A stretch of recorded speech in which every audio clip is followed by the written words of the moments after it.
얼마 전에 우리 어린이 친구들이 저한테 와서 목사님 요즘에 너무 멋내시는 거 아니에요? 왜 머리가 2대8 가르마로 변하나요? 미용실을 못 갔다 왔습니다. 너무 죄송합니다. 다음 주가 부활주일이 되면 완전히 부활해서 새로운 모습으로 그렇게 맞이하지 않겠는가 여겨집니다. 오늘은 종료주일이기도 하고 또 예수님께서 예루살렘 성에 입성하신 것을 기념하는 그런 날이기도 합니다. 여러분, 실제로 성경이 우리에게 얘기하듯이 예수님께서는 이스라엘 왕으로 입성하셨는데 그 이방인인 교회와 우리 무슨 상관이 있길래 모든 교회가 또 이 날을 기념하며 지키고 있는가, 그것 좀 생각해 봐야 되겠죠. 이스라엘 왕으로 오셨다고 하시는데, 그리고 또 다윗의 위에 앉아서 통치하실 것이거든요. 우리 왕 중에는 다윗 같은 이가 없지 않습니까? 그러니까 이방인인 우리에게 왜 이 이스라엘 나라 역사가 그만한 의미가 있는 것인가, 우리가 다시 한번 생각해 봐야 됩니다. 이유는 이방인과 이스라엘 백성들 사이에 막힌 담을 허시고 이스라엘 왕으로 오셨던 이분이 알고 보니까 전 인류의 왕 중에 왕이신 줄로 믿습니다. 그래서 우리가 이 성경을 통하여 그 역사에 드러나 있는 이분이 우리의 왕이시기 때문에 우리가 이제 그분을 영접해야 할 터인데, 먼저는 왕이라고 하는 것이 또 무엇인지, 그리고 인간 역사는 어떻게 흘러왔는지 간략하게 좀 생각을 해봐야 이 종료주일날 우리가 주님께서 입성하시는 것이 우리에게 의미가 있지 않겠는가, 그렇게 믿습니다. 여러분, 왕이라고 할 때 왕은 무엇을 하는 존재입니까? 사람들은 누구를 왕으로 또 인정하고 싶어 하는 것입니까? 여러분, 그 역사를 보면 왕 크게 한 세 종류 왕이 있었던 것 같아요. 제일 먼저는 이 신으로부터 자기가 위탁받았다 그렇게 얘기하면서 그 신의 아들로, 아니면 신의 현년으로, 아니면 신의 대리자로 자기를 왕으로 그렇게 얘기하는 사람이 있습니다. 그런데 그런 사람들은 좀 못된 사람이에요. 신의 대리자라면 지가 왕을 하면 됩니까? 대리만 하면 됩니까? 그렇잖아요. 그래서 성경을 봐도 사사시대 때 하나님이 왕이시라면 그 사사 정도로 충분하다는 거예요. 대리자로. 그런데 사람들은 거기 만족을 못하죠. 그래서 한 가지를 더 하게 되는데 뭐냐면 자기가 자기 힘으로 군림하는 거예요. 그러니까 명분은 신의 대리자라고 하면서도 실제로는 어떻게 하려고 합니까? 자기가 왕이 되어서 통치하려고 하는, 그러니까 군주제를 하는데 독재하면서 군주제를 하는 그런 사람도 있는 것입니다. 그런데 이렇게 이 독재자들이 군주제를 가지고 일을 하게 되어지니까 백성들이 너무 힘들고 어렵고 괴롭죠. 그래서 조금 이제 발전한, 어떻게 보면 양심 있는 군주가 하고자 하는 것이 뭐냐면 잎은 군주제죠. 군주제를 하기는 하되 뭘 만드는 거예요? 백성들의 마음을 딱 헤아려 가지고 그들과 함께 약속을 하고 법을 정해서 이 약속한 법대로 내가 통치하겠다 하는 그런 군주제가 있습니다. 쉽게 말하면 그 고대 사회에 이 바벨론 제국 같은 이런 나라들은 신의 대리자로서 자기가 왕이라 그렇게 얘기했던 사람들이고, 또 꽤 많은 왕들은 독재를 했었고, 이 이스라엘 나라가 아주 독특하죠. 그러면 이스라엘 나라가 처음에 하나님 앞에 왕을 구합니다. 그렇죠?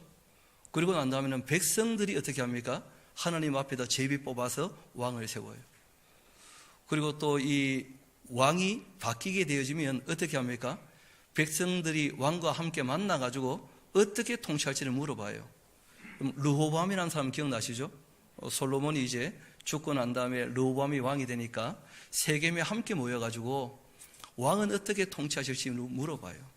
그러고 난 다음에 왕이 내가 이렇게 하겠다고 하니까 백성들이 받아들이면 왕이 될 텐데 못 받아들이니까 나라가 어떻게 됩니까? 두 개로 쪼개진 거예요.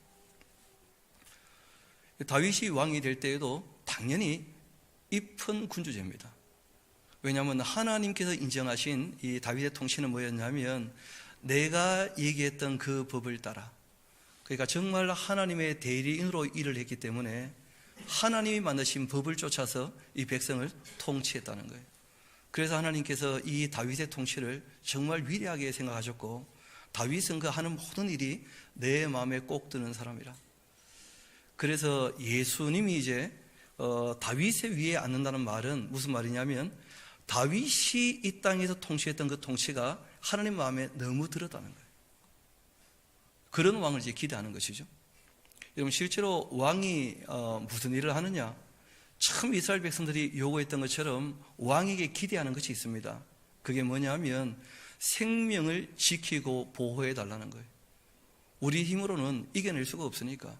외적이 침입해 오는데 자기 개인의 힘으로 이길 수 있습니까? 없습니까? 없는 거죠. 그러니까 이제 왕을 세워서 그 왕이 우리 생명을 좀 지켜주면 좋겠다. 그리고 또 한 가지 뭘 부탁합니까? 우리 생명뿐 아니고 생명이 유지되려면 먹고 살아야 되는 재산이 필요하지 않습니까? 생명과 함께 재산을 좀 지키고 보호해달라. 그럼 우리가 거기에 대한 합당한 뭘 주겠다는 거예요? 세금을 주겠다. 뭐 그런 것이죠.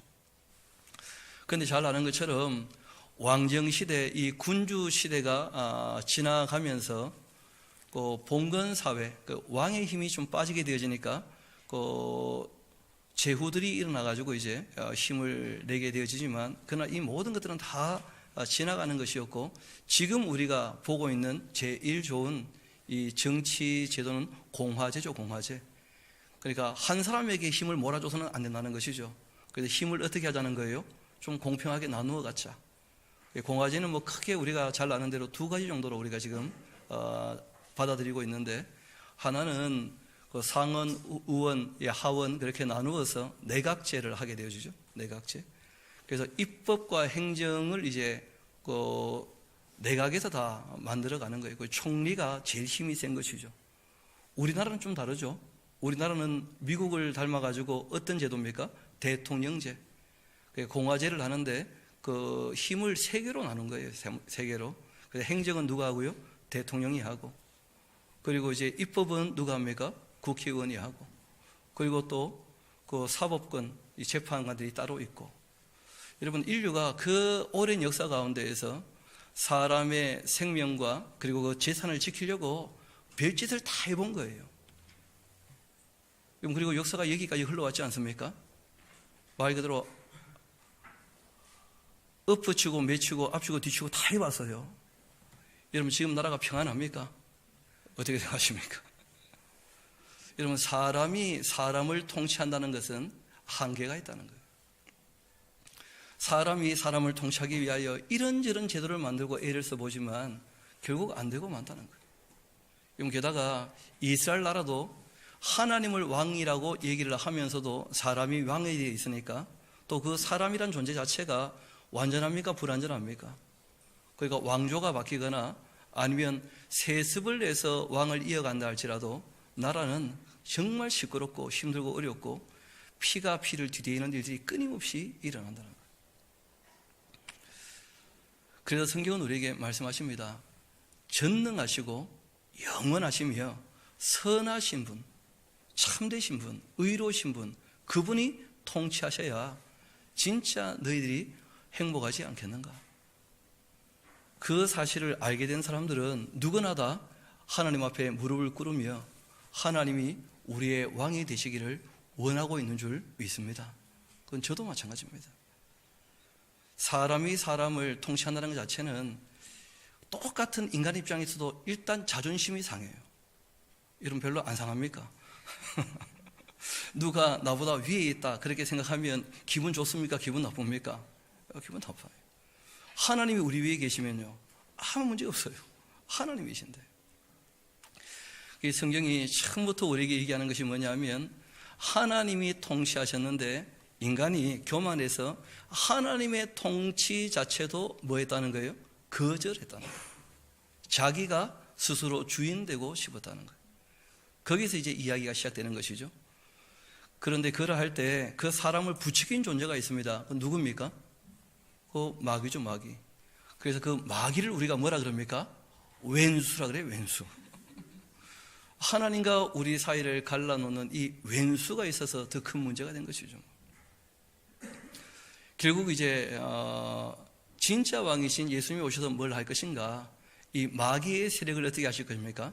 완전히 무너뜨리시고, 그리고 이제 자신의 왕국을 회복시키실 것인데 그 왕국이 이 땅에서 회복되느냐? 그게 아니라는 것을 성경은 우리에게 얘기하고 있어요. 사람들은 거기에 대한 큰 오해와 착각이 있죠. 이 땅에서 그 왕국이 이루어질 거라고 별별 짓을 다 해보는 거예요. 그런데 그게 그렇지가 않습니다. 그래서 오늘 여러분들에게 좀 나눠드린 내용이 있는데 우리 잠깐 그 내용을 좀 참고해 보시면 좋겠습니다.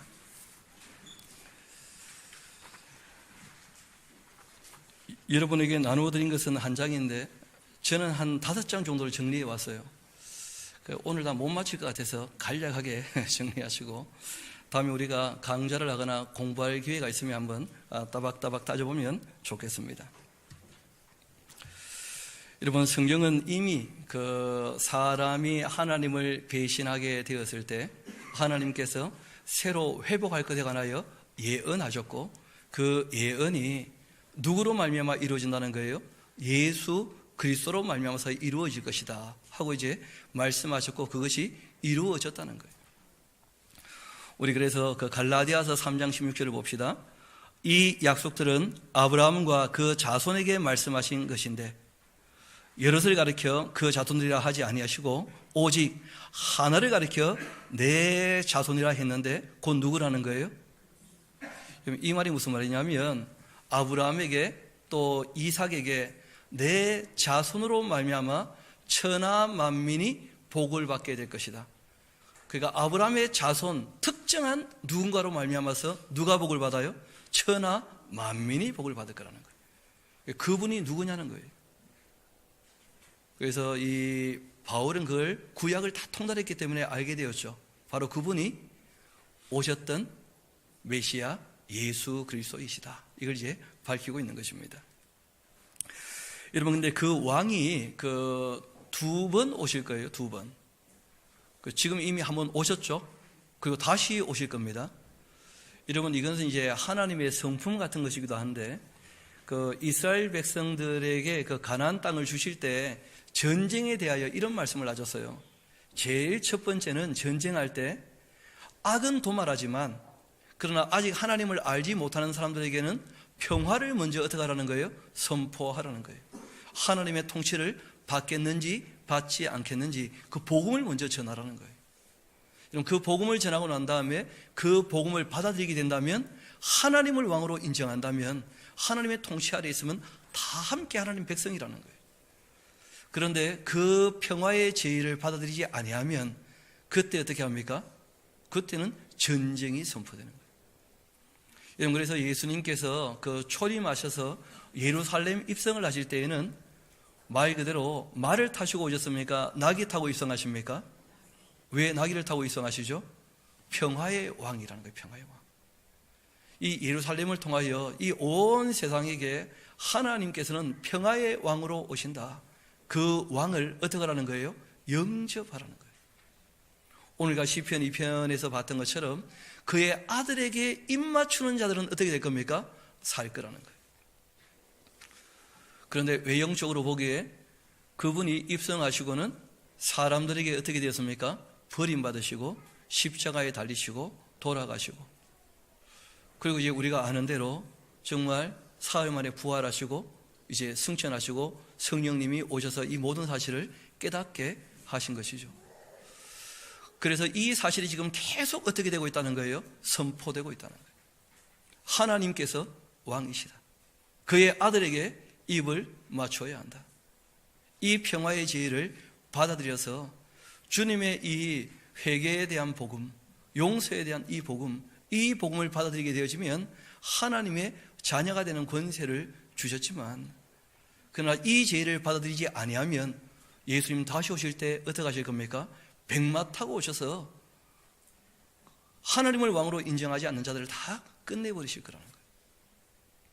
그래서 왕이 오늘 설교 제목이죠. 왕의 입성과 함께 왕에 뭐가 있다는 거예요? 그러니까 여러분 다시 오시기 전까지 빨리 정신 차리고 회개를 하시고 정말 그 나라 백성답게 살기 위해서 몸부림쳐야 될 겁니다. 반드시 다시 오실 줄 믿습니다. 왕이 귀환하실 거라는 거예요. 그런데 그 왕을 성경은 끊임없이 누구처럼 얘기를 합니까? 다윗처럼. 하나님께서 이 땅에서 통치했던 사람들을 다 보셨지 않습니까? 그 중에 하나님께서 첫째 손가락에 꼽는 사람이 있다는 거예요. 그건 누굽니까? 다윗이에요. 다윗. 다윗은 대체 어떻게 통치를 했길래, 이런 거 우리가 좀 눈여겨볼 필요가 있습니다. 우리 한번 그 다윗 하는데 그 밑에 한번 봅시다. 열왕기상서 그 3장 6절을 보면 솔로몬이라는 분이 하나님 앞에 자기 아버지의 정치를 이렇게 아뢰입니다. 솔로몬이 이르되 주의 종 내 아버지 다윗이 제일 먼저 무엇으로요? 성실함과 공의와 정직한 마음으로 주와 함께 주님 앞에서 행하였다. 이러면 이게 다윗의 통치였어요. 일단 자세는 어떤 자세였습니까? 그렇죠. 주님 앞에서 주님과 함께. 그리고 어떻게 했다는 거예요? 성실하게, 정직하게, 공의롭게. 여러분, 특별히 이제 올해는 그 다음 주가 부활 주일이고 하니까 좀 많은 일들이 겹쳐져 있죠. 4월 11일 날 우리가 그 공화제가 시작되었죠. 군주제에서. 그래서 이제 임시정부가 세워지지 않았습니까? 민주공화국을 만들겠다 해가지고. 그리고 꼭 100년째가 되었죠. 그렇죠? 또 4월 16일 되면 참 아팠던 우리가 기억이 있지 않습니까? 그때 왜 우리가 정부를 향하여 잘못되었다고 외쳤느냐 하면 사고 때문에 그런 것이 아니죠. 사고가 나고 난 다음에 정말 정치하고 통치하는 사람들이 성실하게 했는가, 정직하게 했는가, 공의롭게 했는가, 그걸 따져봤을 때 아니었다는 거예요. 그래가지고 촛불 들고 시끄럽게 외쳤던 거 아닙니까? 성실하냐, 공의로우냐, 정의로우냐. 그러니까 거짓이 많은 정치인들은 악한 사람들입니다. 하나님이 제일 귀하게 계신 게 뭐냐면 일단 성실해야 돼요. 백성들을 위하여 봉사해야죠. 그렇죠? 봉사. 그리고 난 다음에 뭘 해야 됩니까? 정직해야 돼요. 거짓말을 만들어내면 안 돼요. 자기의 권력을 위해서. 그리고 무엇보다 특별히 사법권 같은 것일 텐데 공정해야 되나요? 공정. 그런데 다윗은 그렇게 일을 하는 사람이었다는 거예요. 누구에게나 다 공정하게, 정직하게, 그리고 스스로는 어떻게 해요? 성실하게. 그것도 누구 앞에서요? 백성들의 눈치가 아니고 하나님을 경외하는 자세로, 하나님과 함께하는 말이죠. 함께. 여러분, 이것이 정치인의 자세라는 거예요. 그리고 난 다음에 열왕기 상서 3장 14절 봅시다. 그 하나님이 솔로몬의 이 얘기를 인정하시죠. 너가 만일 너의 아버지 다윗이 행한 같이 내 길로 행하며. 하나님의 길은 어떤 길입니까? 율례법도에 잘 나타나 있는데 은혜의 길이며 진리의 길이며 사랑의 길이죠. 그렇게 통치했다는 거예요. 사람이 약하니까 뭐가 필요합니까? 은혜가 필요해요. 그리고 은혜 없이는 우리가 설 수 없습니다. 사람은 다 연약한 존재거든요. 여러분, 우리가 진리라고 하는 절대 기준이 없으면 우리가 어떻게 살지, 무엇을 위하여 살지 알 수가 있습니까? 안 되는 것이거든요. 또 하나님의 사랑 없이는 우리가 영원히 살지도 못합니다. 죄의 문제도 해결 안 되는 것이고. 그렇게 나의 법도와 명령을 지킨다면 너도, 그러면 내가 또 너희 날을 길게 하겠다. 여러분, 그래서 선지서에서 그 오실 메시아를 끊임없이 다윗이라고 소개를 하면서 성경은 이렇게 말씀하십니다. 이사야서 9장 7절 봅시다. 그 정사가 정치죠. 그렇죠? 평강의 다함이 무궁하며 또 다윗의 왕자와 그의 나라에 군림하며 그 나라를 굳게 세우고 지금 이후로 영원히 정의와 공의로서 그것을 보존하신다. 이사야서 16장을 보면 충실함으로 판결하며 정의를 구하며 공의를 신속히 행하실 거다. 이사야서 55장을 보면 내게로 나와 들으라. 그러면 너희 영혼이 살게 될 것이다. 어떻게 하면요? 나에게 와서 듣게 된다면. 하나님 말씀을 들어야 되는 거예요. 66권 성경을 우리에게 주셨는데 이 말씀을 온전히 다 듣지 않고 신앙생활을 하고 있다. 그건 건전하거나 온전할 수 없습니다. 절대. 왜냐하면 온전한 것을 보지 못했기 때문에. 지금 교회가 점점 약화될 뿐 아니라 개인의 신앙이 흐드러지는 이유는 어디 있느냐 하면 부분적으로 알고 다 하고 있다고 착각하기 때문에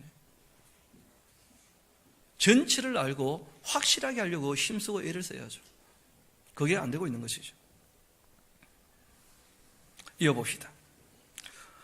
내가 너희를 위하여 영원한 언약을 맺는다. 여러분, 이것이 하나님의 그 자세가 되시는데 우리를 사랑하시기 때문에 우리를 위하여 통치하신다는 거예요. 그럼 아까 얘기했던 이 독재 군주제는 왜 악하냐 하면 왕이 누구를 위해서 일해요? 지를 위해서 일을 하는 거예요. 그러니까 악한 거예요. 그래서 독재자는 반드시 부패한다, 그런 말이 있지 않습니까? 왜냐하면 독재자는 처음에는 국민을 위하여 일하는 것처럼 하다가 얼마 안 돼서는 자기를 위해서 일을 해요. 우리나라도 그런 아픈 역사가 다 있지 않습니까? 이승만 정부가 그러했고 박정희 정부가 그러했고 다 그렇지 않습니까? 처음에는 백성을 위하여 일한다고 헌신하고 시작을 했는데 얼마 지나지 않아서 자기를 위해 한다는 거예요. 자기를. 믿기로는 하나님은 영원히 저와 여러분을 위해 주시는 사랑이신 줄 믿습니다. 그래서 성경이 우리에게 부탁하시는 거예요. 너희도 그 하나님을 위하여 살아야 하지 않겠는가? 서로 사랑하는 것이죠. 이어봅시다. 곧 다윗에게 허락했던 확실한 은혜이다. 구원에 대한 약속을 얘기합니다. 앞뒤 쪽 문맥을 살펴보면 또 예레미야서 23장 5절을 보면 그가 왕이 되어 지혜롭게 다스리며 세상에서 정의와 공의를 행할 것이다. 여러분, 여기 보니까 하늘의 하나님의 나라가 아니고 이 세상에 있는 하나님 나라를 얘기하죠. 여러분, 그 나라는 다 어떤 나라냐면 적어 놓으십시오. 천년왕국을 얘기하는 거예요. 철장으로 이 땅을 통치하는. 그런데 이 천년왕국과 교회가 같으냐? 여태까지 그런 식으로 이해해왔다는 거예요. 그래서 우리가 계시록을 보니까 정리가 딱 되었죠. 교회의 구원은 마지막 납할 때 부활과 휴거로 이루어지는 것이고 그 다음에 이 땅에 남아있는 사람들이 있다는 거예요. 그들을 예수님께서 어떻게 하십니까? 진노의 대접 이후에 완전히 정결케 하시고는 다시 한번 철장으로 천년 동안 어떻게 하십니까? 통치하셔요. 통치. 그것이 지나고 난 다음에 뭐가 시작이 되어집니까? 정말 천국, 영원한 하나님 나라가 그 다음에 시작이 되어집니다. 그런 걸 전혀 성경이 아직까지 말씀하신 대로 교회가 구분하지 못하고 사용하고 있었던 것이죠. 조금 더 봅시다. 그럼에도 불구하고 오늘은 우리가 집중하는 것이 통치에 대한 문제니까요. 왕에 대한 이야기. 왜냐하면 예수님께서 이 땅에서 통치하시는 것처럼 어떻게 하실 겁니까? 영원히 통치하실 것이니까요. 끊임없이 나오는 것이 뭐냐면 예레미야 33장 15절을 봅시다. 다윗에게 그날 그때가 되면 한 공의로운 가지가 나게 될 텐데 그가 이 땅에서 정의와 공의를 시행하실 것이다. 이 땅에서. 또 에스겔서를 보면 내 종 다윗은 그들 중에 뭐가 될 거라고요? 왕이. 그럼 다윗은 돌아가신 지 오래됐잖아요. 벌써 에스겔서가 기록될 때에는 그 예언자가 얘기하는 모든 다윗은 누구를 얘기합니까? 오실 메시아, 다윗의 자손으로 오실 메시아를 얘기하는 것입니다. 그래서 에스겔서는 끊임없이 내 종 다윗이 그들의 왕이 되고 그들의 목자가 될 것을 말씀하고 계십니다. 그럼 그 다음 장으로 한번 넘어가 보도록 합시다. 우리 호세아 3장 5절은 같이 한번 읽어볼까요? 시작. 그 후에 이스라엘 자손이 돌아와서 그들의 하나님 여호와와 그들의 왕 다윗을 찾게 될 것이다. 그러니까 적어 놓으십시오. 우리와는 별 상관없다. 그러니까 성경을 읽을 때 언제 어디서 누가 누구에게 그럼 우리는 어쩔 수 없이 이스라엘 백성들이 아니기 때문에 이스라엘 백성들에게 하시는 것을 보면서 우리는 배워요. 하나님이 어떤 분인지. 이스라엘 백성들은 실제로 경험하면서 알게 되는 것이죠. 우리가 언뜻 생각할 때는 경험하면 잘합니까? 지켜보면 잘합니까? 경험하면 잘합니까? 이스라엘 백성은 경험해 봤는데 몰랐다는 거예요. 제가 믿기로는 성령께서 감동하시면 바르게 알게 되는 줄 믿습니다. 예수님이 말씀하신 거예요. 성령이 오셔야 알아듣게 될 거라는 거예요. 그래서 성경이 기록되었고 이 성경 내용 우리가 알아듣게 되는 것이죠. 하나님께서 그 이스라엘 백성들에게 그 회복될 것을 끊임없이 얘기하시는데 누구로 말미암아서요? 예수님으로 말미암아서. 그 왕이 기환할 거라는 거예요. 그러면 통치하실 거라는 거예요.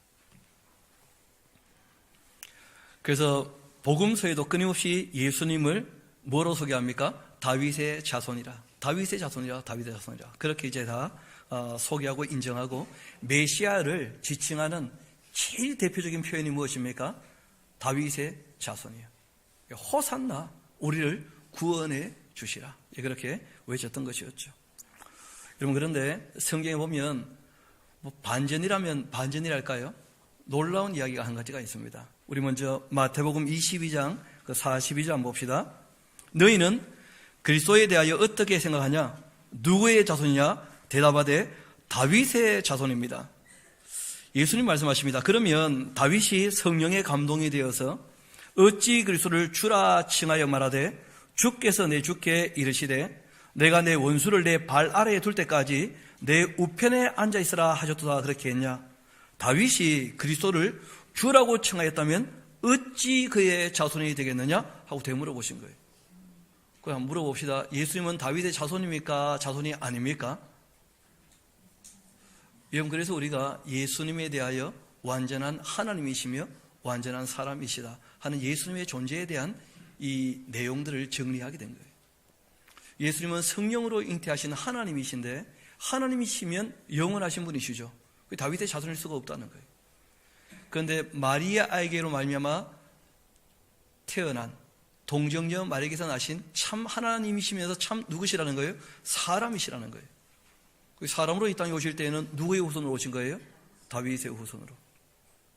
그래서 그 뒤에 보면 이렇게 되어져 있습니다. 누가복음 얘기를 한번 봅시다. 그 천사가 와서 얘기하는 것이죠. 마리아에게 그는 큰 자가 되고 지극히 높으신 이의 아들이야 일컬을 것이고 주 하나님께서 그 조상 다윗의 왕위를 그에게 주실 것이다. 또 누가복음 1장 69절을 보면 사가랴의 그 찬양이죠. 예언과 함께 된 찬양인데 성령의 감동으로 이 찬양을 했다고 되어 있습니다. 우리를 위하여 구원의 뿔을 그 종 다윗의 집에 일으키셨다. 또 누가복음 2장 11절을 보게 되어지면 그 천사들의 그 찬양 중에서 이 목자들에게 나타나서 말씀하실 때 목자들이 알게 된 것이죠. 오늘 다윗의 동네에 너희를 위하여 구주가 나셨다. 곧 그리스도 주가 되신다. 그 다윗의 평가는 하나님 마음에 꼭 맞는 사람이었고 정말 주님의 뜻을 이룰 만한 사람이었다. 다윗이란 인물이 그렇게 말씀하시죠. 우리 조금 밑에 한번 내려와 보도록 합시다. 디모데후서 2장 8절 한번 봅시다. 내가 전한 복음대로 다윗의 씨로 죽은 자 가운데서 다시 살아나신 예수 그리스도를 어떻게 하라고요? 기억하라. 그래서 오늘 우리가 종료주일과 함께 다음 주일날 부활주일을 지키게 될 것입니다. 또 빌라델피아 교회 사자에게 편지하라. 거룩하시고 진실하사 뭘 가지고 계셔요? 다윗의 열쇠를 가지시니. 여러분, 다윗의 열쇠라고 하는 것이 뭐냐면 적어놓으세요. 절대 권력이라는 거예요. 하나님으로부터 권력을 인정받았고 맞습니까? 그리고 그 권력을 주님의 뜻대로 사용했던 존재, 그 다윗이라는 인물이에요. 이런 보통 권력을 위탁받아도 그 권력을 가지고 지멋대로 쓰는 사람들이 있죠. 그래서 주관하는 사람들을 어떻게 합니까? 반드시 관리에 대한 책임을 물어보신다는 거예요. 그 다윗은 하나님께로부터 주관자로서의 권력을 위탁받았는데 그 권력을 주님의 뜻대로 활용했기 때문에 절대 권력자예요. 그래서 그 말씀에 대한 내용이 있는 것이죠. 열면 닫을 사람이 없고 닫으면 열 사람이 없다. 그 권력을 누가 갖고 계셔요? 예수님은 전능하신 줄 믿습니다. 그런데 누구 뜻대로 일하셔요? 아버지의 뜻대로. 그래서 다윗의 위에 앉아 계실 뿐 아니라 다윗의 열쇠를 가지신 분이다. 그렇게 소개하는 것이죠. 그런데 그 다음 이야기를 우리가 좀 보려고 합니다. 여러분, 그 요한계시록 5장 5절을 봅시다. 장로 중에 한 사람이 내게 말하되, 그 요한에게 지금 얘기하는 것이죠. 울지 말라. 다윗의 지파의 사자, 다윗의 줄기입니까? 다윗의 뿔입니까? 그럼 물어봅시다. 뿌리가 먼저예요? 줄기가 먼저예요? 그럼 다윗의 뿔이라면 다윗이 먼저라는 거예요? 예수님이 먼저라는 거예요? 그 얘기를 하고 있는 거예요. 좀 더 봅시다. 요한계시록 22장 16절. 나 예수는 교회들을 위하여 내 사자를 보내어 이것들을 너에게 증언하게 하였노라. 나는 다윗의 뭐라고요? 뿔이다. 그런데 곧 누구라고요? 그래요. 이것을 우리가 예수님의 신성과 인성이라고 얘기하는 거예요. 다윗의 뿌리가 되시면서 누가 되셔요? 자손이 되신다는 거예요. 예수님은 정말 하나님께서 원하고 바라시는 왕중 왕이셔요. 왜냐하면 하나님의 아들이시거든요. 그래서 성경이 오늘 우리에게 말씀하시는 거예요. 그 아들에게 어떻게 하라는 거예요? 입을 맞추라는 거예요. 그 아들에게. 여러분, 특별히 오늘 찬양에도 나왔지만 십자가라고 하는 것은 우리에게 참 의미가 있습니다. 그런데 아시는 것처럼 십자가에 달리실 때 좌우편에도 광도가 달렸습니까? 안 달렸습니까? 그런데 왜 우리가 예수 그리스도의 십자가를 특별하게 생각할까요? 이유는 왕이신데 우리를 위하여 십자가에 달리셨다는 거예요. 여러분, 실제로 십자가 이외에 더 큰 고통을 당하는 사람들도 얼마든지 있습니다. 그렇지 않습니까? 그런데 왜 우리가 예수 그리스도의 십자가를 바라봅니까? 왜냐하면 자기 백성을 위하여 죽기까지 희생하시고 사랑을 나타내셨다는 거예요. 우리가 그 왕이시기 때문에 그 십자가가 감격스러운 거예요. 그 존재가 누군지를 알아야 그 십자가가 우리에게 의미가 있는 것이죠. 대체 우리가 무엇이길래 왕 되신 주께서 우리를 위하여 십자가를 지셨는가? 거기에 우리의 감격이 있는 것이고 그 왕의 희생 앞에 우리가 무릎을 꿇는 것입니다. 여러분, 그래서 우리가 이 종료주의를 맞이할 때 그리고 또 십자가를 생각하고 부활주의를 맞이하는 이 한 주간 특별히 고난주간이라 그런 얘기를 하지 않습니까? 고난주간의 의미는 딴 것이 아닙니다. 왕의 희생을 바라봤다면 그 백성된 우리는 어떻게 살아야 될 것인가? 우리 한번 그분의 나라에 대해서 그리고 또 그 나라 백성다운 삶에 대하여 왕이신 주님께서 우리에게 주신 말씀으로 우리가 오늘 말씀을 매듭 지으려고 합니다. 우리 복음서 몇 군데를 같이 좀 살펴봅시다. 마태복음 25장 우리 같이 한번 가볼까요?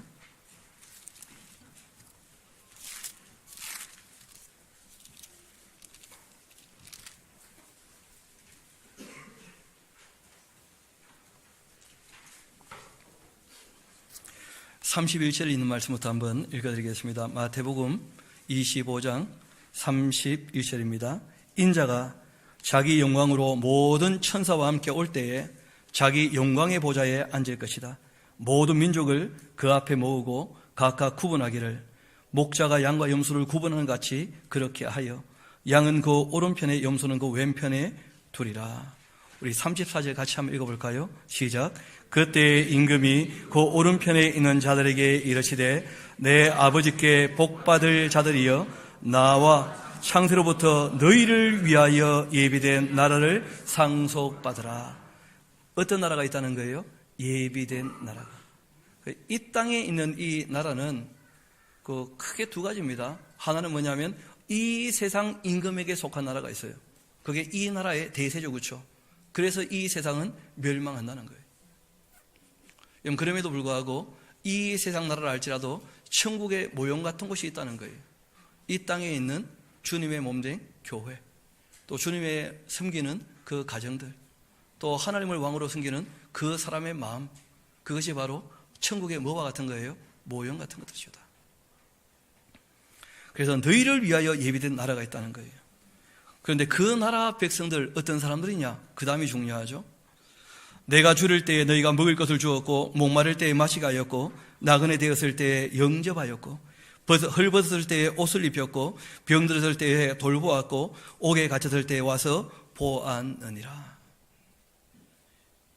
이에 의인들이 대답합니다. 이르되 주여 우리가 어느 때에 주께서 줄이신 것을 보고 음식을 대접하였으며 목마르신 것을 보고 마시게 하였나이까? 어느 때에 나그네 되신 것을 보고 영접하였으며 헐벗으신 것을 보고 옷 입혔나이까? 어느 때에 병드신 것이나 옥에 갇히신 것을 보고 가서 비었나이까 할 텐데. 우리 40절 같이 한번 읽어봅시다. 시작. 임금이 대답하여 이르시되 내가 진실로 너희에게 이르노니 너희가 여기 내 형제 중에 지극히 작은 자 하나에게 한 것이 곧 내게 한 것이니라 하시고 아멘. 예비된 나라에 들어갈 사람들은 이러한 삶을 살아야 한다 하고 말씀하신 거예요. 이런 사람들이 하나님 나라의 백성이라는 거예요. 또 우리 마태복음 조금 뒤로 한번 가봅시다. 26장 같이 한번 가봅시다.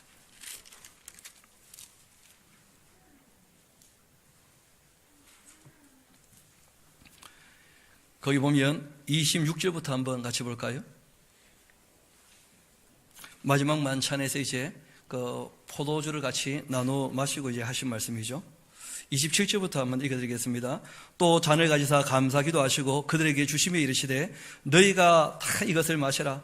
이것은 죄 사함을 얻게 하려고 많은 사람을 위하여 흘리는 바 곧 나의 피, 언약의 피다. 그러나 너희에게 이르노니 내가 포도나무에서 난 것을 이제부터 내 아버지의 나라에서 새 것으로 너희와 함께 마시는 날까지는 어떻게 해요? 마시지 않겠다. 그 적어 놓으십시오. 예수님도 술을 끊으셨다. 적어 놓으십시오. 거기 보면 뭐가 나옵니까? 내 아버지의 나라. 정말 이 모든 것이 어떻게 해요? 다 지나가고 보라, 내가 만물을 새롭게 하노라. 새로운 나라, 하나님의 나라, 그 나라가 이루어질 때 내가 너희와 함께 기뻐하겠다 말씀하셔요. 여러분, 우리가 영어는 다 알 수 없지만 시간 가운데서 얘기한다면 하나님의 나라가 지금도 만들어져 가고 있는 줄 믿습니다. 왜냐하면 교회가 아직 지어져 가고 있거든요. 교회가 완성되어야 하나님 나라의 중심이 완성되는 거예요. 만들어져 가고 있다는 거예요. 전능하신 하나님이 너무나 부족한 우리를 불러서 함께 하나님 나라를 만들어 가기를 원하신다는 거예요. 거기에 여러분과 저를 초청하신 줄로 믿습니다. 여러분, 그 청함을 얻었다면 택함을 얻을 수 있도록 정말 왕이 주신 그 예복을 잘 입어야 되지 않겠습니까? 왕의 백성답게. 어디에서요? 이 땅에서부터. 우리 누가복음도 한번 같이 가보도록 합시다. 누가복음 22장입니다.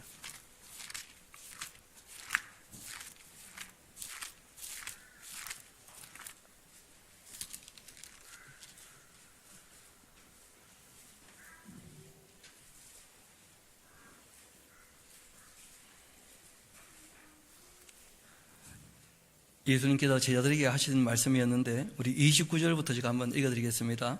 내 아버지께서 나라를 나에게 맡기신 것 같이 나도 나의 나라를 어떻게 할 거라고요? 너희에게 맡길 것이다. 너희로 내 나라에 있어 내 상에서 먹고 마시며 또는 보좌에 앉아 이스라엘 12지파를 어떻게 해요? 다스리게. 그러니까 예수님께서 12제자에게는 이스라엘 12지파를 어떻게 해요? 다스리게. 여러분, 성경 보면 그런 표현 나오죠. 나와 함께 왕노릇 할 것이다. 그러니까 어떻게 보면 주님의 몸된 교회가 완성되고 난 다음에 이 땅에 이제 천년왕국이 이루어질 때 그 천년 정도를 어떻게 합니까? 그 예수님이 철장으로 만국을 통치하실 때 함께 다스린다는 거예요. 왕노릇 하는 것이죠. 그것이 꼭 필요한 이유가 있습니다. 그렇게 천년 연습을 많이 해봐야 영원히 맡기신 일들을 감당하게 될 줄로 믿습니다. 그렇지 않습니까? 영원히 주님과 함께 할 일이 있다는 거예요. 거기에 부르신 거죠, 우리를. 그래서 말씀하십니다. 시몬아, 이것이 다 계획되어 있다 할지라도 사단이 너희를 밀가부르듯 하려고 요구하였다. 하나님께서 하실 일들이 너무나 엄청나기 때문에 사단이요, 그걸 못 견뎌하는 거예요. 그 적어놓으세요. 진짜 못된 놈이다. 이 사단이에요, 사단. 하나님이 하시는 선한 일에 대해서 항상 못마땅해 하면서 악을 행하는 존재. 하나님이 만드신 천사였는데 왜 사단이 되었습니까? 교만해가지고 자기가 하나님처럼 되려고 하는 순간 말 그대로 사탄이 된 것이죠. 바로 그 존재. 우리 결론적으로 요한복음 18장 우리 말씀 같이 보러 갑시다.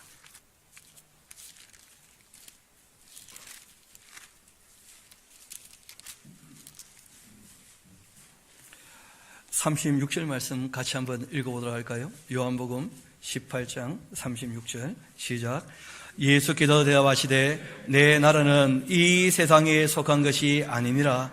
만일 내 나라가 이 세상에 속한 것이었더라면 내 종들이 싸워 나로 유대인들에게 넘겨지지 않게 하였으리라. 이제 내 나라는 여기에 속한 것이 아니니라. 아멘. 예수님께서 말씀하신 거예요. 내 나라는 이 세상에 속하여 있지 않다. 여러분, 실제로 천년왕국을 봐도 마귀의 미혹이 없는 천년이지만 그 천년이 다 지나고 난 다음에 다시 마귀를 잠깐 풀어줍니까? 안 풀어줍니까? 잠깐 풀어줘요. 왜냐하면 검증되지 않았다는 거예요. 여러분, 하나님 나라 백성은 어떤 사람이어야 합니까? 검증된 사람들. 그래서 예수님께서 말씀하신 거예요. 나와 함께 있을 사람들이 누구일 것인가? 주님께서 은혜를 베푸시고 그 나라 백성 삼는 저와 여러분 다 될 수 있게 되기를 소망합니다.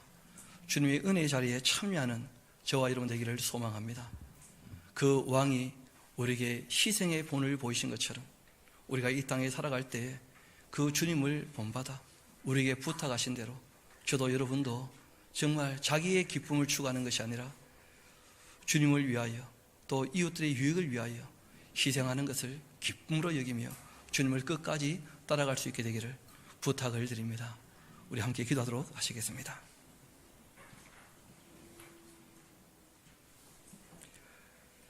아버지 하나님, 참으로 감사합니다. 주님께서 하실 일을 우리에게 미리 말씀해 주시고 또 하신 일들을 충분히 알게 하셔서 정말 주님 하실 일들 믿음으로 정말 신뢰하며 따를 수 있게 하신 것 감사드립니다.